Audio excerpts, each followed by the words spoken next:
Hello, and welcome to First Chapter Friday. Today I will be reading from The Shape of Thunder by Jasmine Warga. It's the story of two girls who were once really close friends, but then there was a school shooting, and one sister didn't come home, and the other one's brother was the cause. So that's all I'm going to tell you. You'll have to read to find out more. But here is Chapter 1 Cora. I like learning things, especially about math and science, because they help explain why the world is the way it is.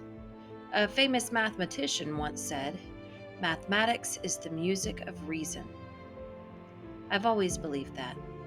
The best thing about math is that it makes sense. The actual best thing about math is that everything adds up, all neat and in order. Here's what I know about the number 12. 12 is 4 times 3. 12 is 6 times 2.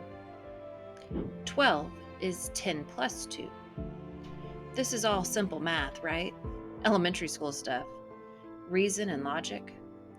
12 is also 2 less than 14. 14 is how old Mabel was when she died. I am 12 today. Someday in the future, I will be more than 12 plus 2. I will become older than my older sister.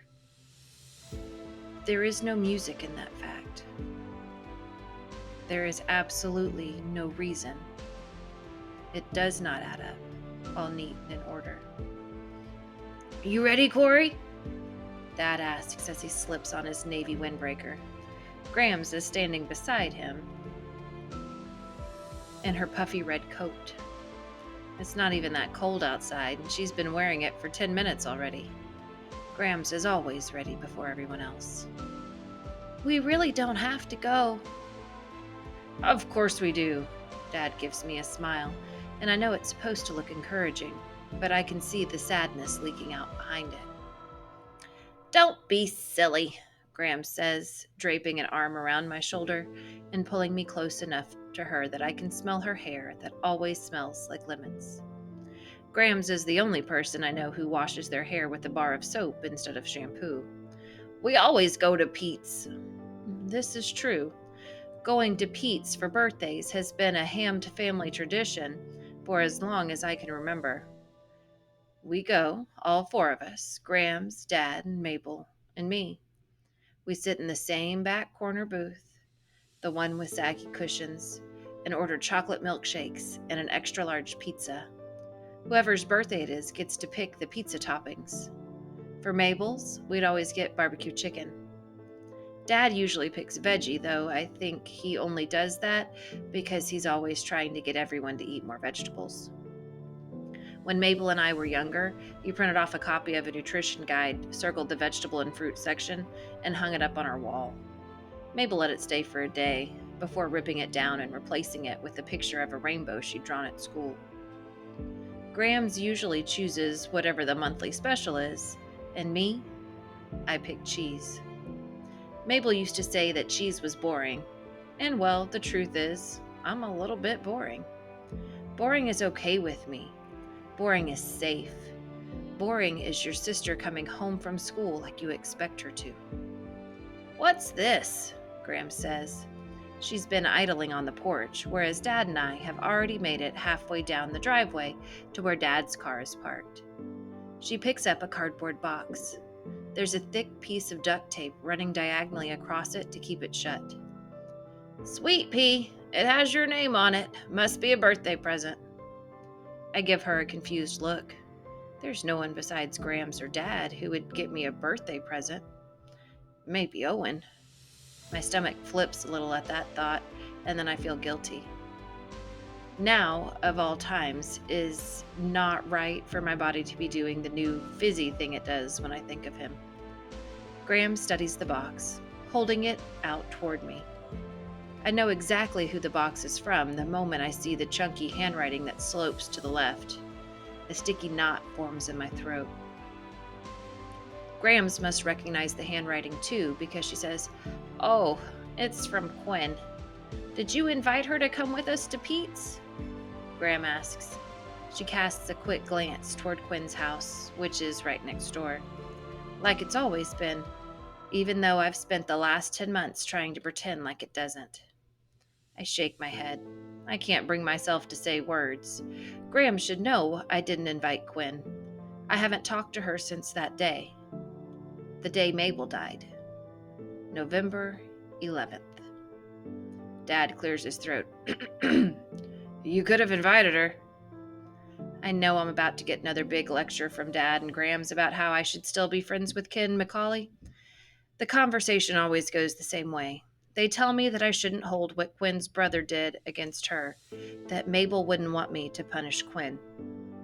The thing is, though, deep down, I think Mabel would hold a grudge against Quinn, and she'd expect me to, too. It's not that my sister was mean or anything, but she was what grown-ups call a force. When she got mad, she stayed mad, even about silly, stupid things. She never forgave David Wilkes for breaking the ceramic bird she made in second grade. She never forgave Addison Taylor for wearing the exact same red glittery dress as her to the 8th grade end-of-year dance. Mabel wasn't always nice. She got mad a lot. Those two things are facts. You simply can't argue with them. That's one of the things I hate most about Mabel being gone. People want to remember her differently, perfectly. She was Mabel, my sister, my favorite person in the whole world. But she wasn't perfect. I want to remember her as she was. My memory of my sister is a triangle made up of bold lines, but also sharp angles, and everyone else wants to remember her as boring and as simple as a circle. I open the car door and slide into the back seat.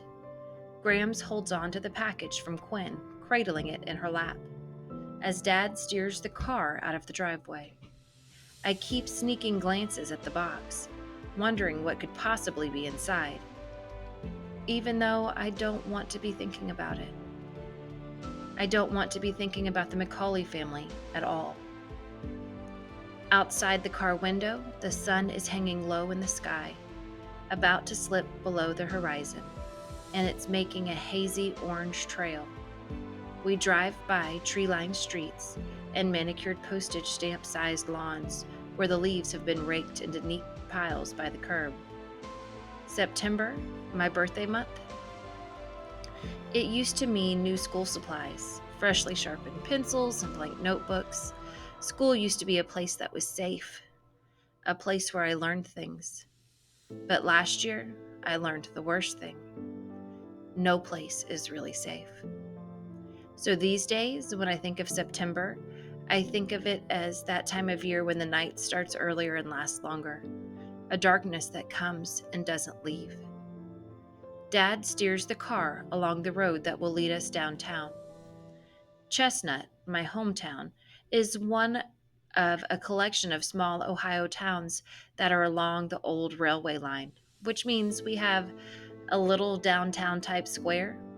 It's mostly shops and restaurants with one hardware store, and also a new fancy pet food place that just came in. Grams thinks pet food place is wild. People are feeding their dogs more expensive food than I eat, she says. But the store always seems to be crowded. That's Chestnut for you. Pete's Pizza is in this downtown square. Dad parks the car, and we all get out. He holds the restaurant door open for Grams and me. When I walk through, he says, 12. I can't believe my little girl is 12. I'm probably gonna have to stop calling you my little girl soon, huh? I blink the tears away from my eyes before Dad can see them. I have to be strong for him. I'm the only hammed girl left. Dad gently presses his hand into the small of my back as we walk toward the booth. I look over my shoulder. I spot our car in the front row of the parking lot. In the passenger seat, I can make out the shadowy outline of the cardboard box. The fading sunlight hits it in a way that makes it look like it's winking at me. I take a deep breath and turn my head away. So this is going to be a story of sadness. We can't escape that. And forgiveness and kind of growing through our pain. Jasmine Warga is a beautiful author who writes beautiful things, and I hope you enjoy The Shape of Thunder. We have copies in our school library. Most school libraries should have it. You can also find it at your public library, or you can always buy your own copy. So, happy reading, and I'll see you next time.